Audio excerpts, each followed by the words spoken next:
Olá, pessoas! No episódio de hoje, nós vamos debater sobre as possibilidades de descobertas culturais que as plataformas virtuais de conteúdo audiovisual podem nos oferecer.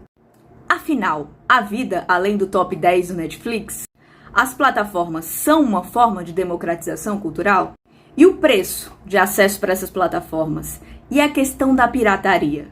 Essas e outras perguntas vão ser contempladas nesse episódio. E claro, não deixaremos de trazer aquelas espertas dicas de filmes e séries que podemos encontrar nessas plataformas e que valem muito a pena serem visitados. Mas antes, vamos nos apresentar para o bate-papo.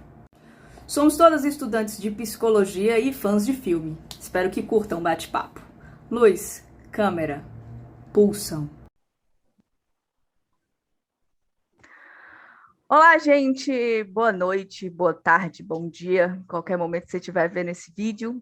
A gente vai falar hoje sobre democratização de cultura a partir das plataformas virtuais de conteúdo audiovisual. O que elas nos trouxeram de novo, o que elas trouxeram como uma possibilidade de a gente talvez ter acesso que a gente não tinha antes a determinados conteúdos. E para isso a gente vai começar falando sobre esse impacto das plataformas com a Luana. Luana, qual é a sua opinião sobre essa questão das plataformas e o acesso que a gente vai ter a filmes e séries que antes a gente não conseguia ter tão facilmente? Então, Jamile, um aspecto que é muito interessante sobre a popularização, né, do serviço de streaming é o investimento em produções internacionais para além dos Estados Unidos, né? Antigamente você tinha a TV aberta, né, que te deixava meio que preso às produções nacionais, como por exemplo as novelas e os programas ao vivo, ou então você tinha a TV a cabo, né, se você conseguisse pagar, que lhe dava um grande acervo de canais, mas a grande maioria era de origem norte-americana, como, por exemplo, a Disney e a Nickelodeon, que fizeram parte da infância de muitas pessoas, inclusive a minha, né, que eu sou dessa época. E com essas duas opções, você não tinha muito, a oportunidade de conhecer obras de países diferentes, né?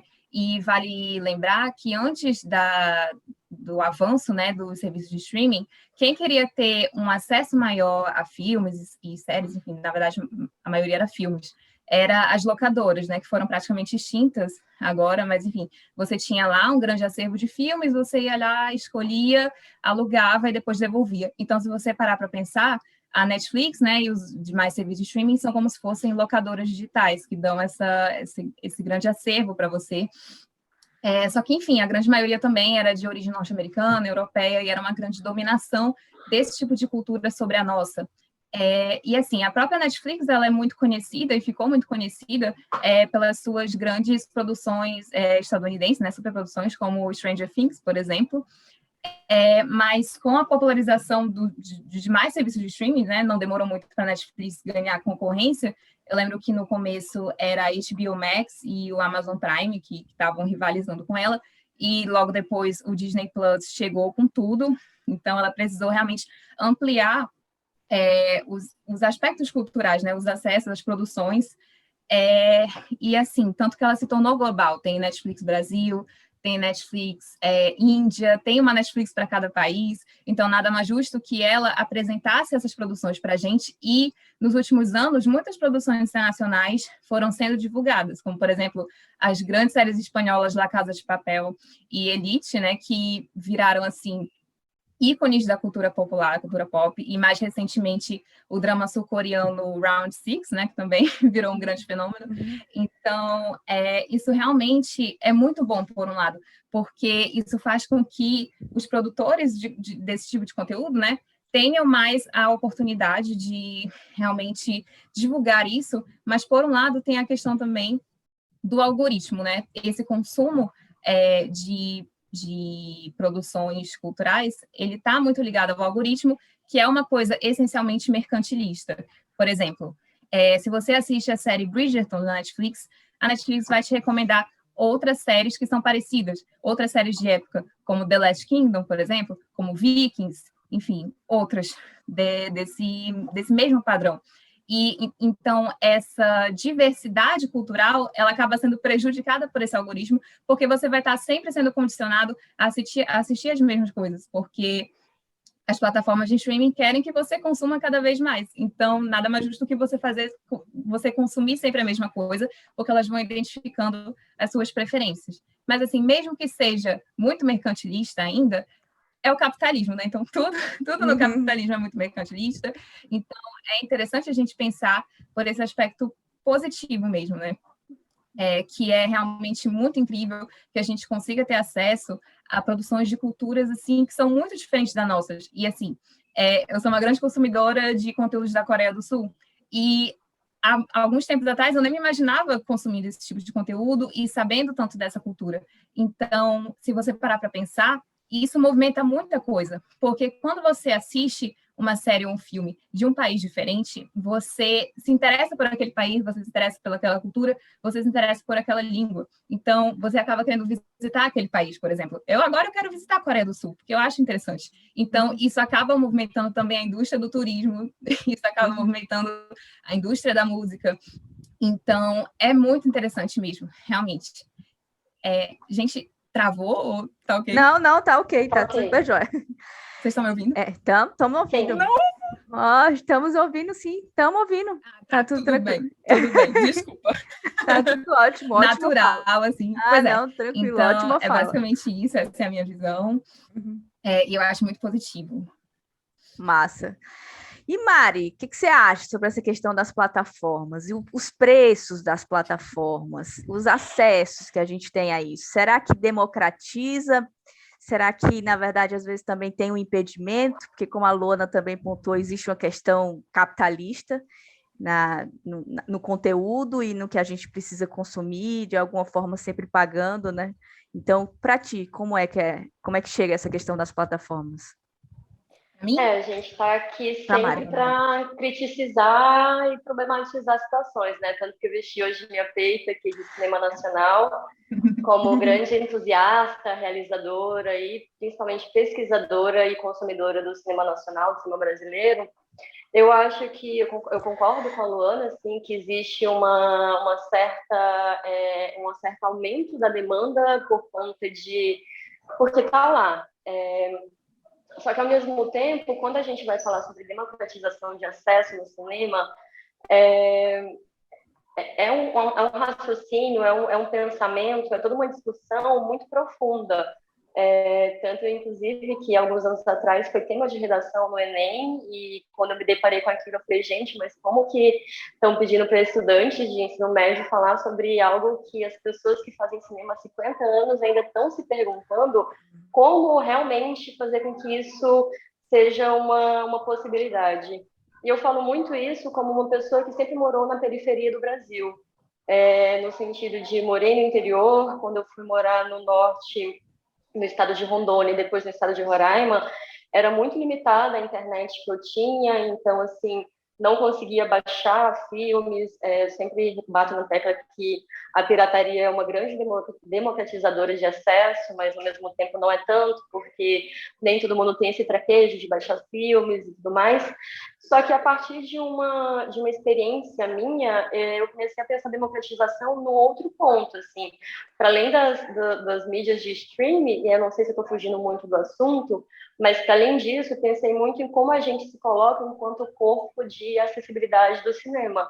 Então, eu voltei para o Ceará com vários projetos de exibição de filmes em espaços públicos. Já exibi filme em praça, já exibi filme na beira da praia, assim. E é sempre uma experiência muito gratificante, porque as pessoas querem consumir. Se tiver, as pessoas vão consumir. E a partir do momento que, como a Luana puxou, da situação mercantilista, capitalista, quando a gente separa em vários streams, porque até então a gente tinha Netflix com uma potência maior e tudo estava muito condensado ali. Mas agora que a gente acaba separando e os valores são consideráveis para você pagar mensalmente tudo, acho que as coisas ficaram até um pouco mais caras do que, como a Luana falou, as locadoras, por exemplo, né? E o algoritmo sendo uma questão bem problemática, por algo que a Luana já pontuou muito bem. Mas eu acho que... Aí eu venho falar sobre o cinema nacional, que é o meu lugar, né? Quando a gente percebe um catálogo como a Netflix sendo brasileira, e quando ela começou tinha pouquíssimos títulos brasileiros, mesmo com a lei de cota de telas, Não vou entrar muito no assunto, mas existe uma obrigatoriedade de todo veículo audiovisual a ter uma determinada quantidade de horas para exibir conteúdo nacional, conteúdo brasileiro. Ao mesmo tempo que rola uma dificuldade, porque esse conteúdo brasileiro não está no top 10, não está naquele lugar, na tela principal de quando a gente entra todo dia. Você tem que dar uma pesquisada maior.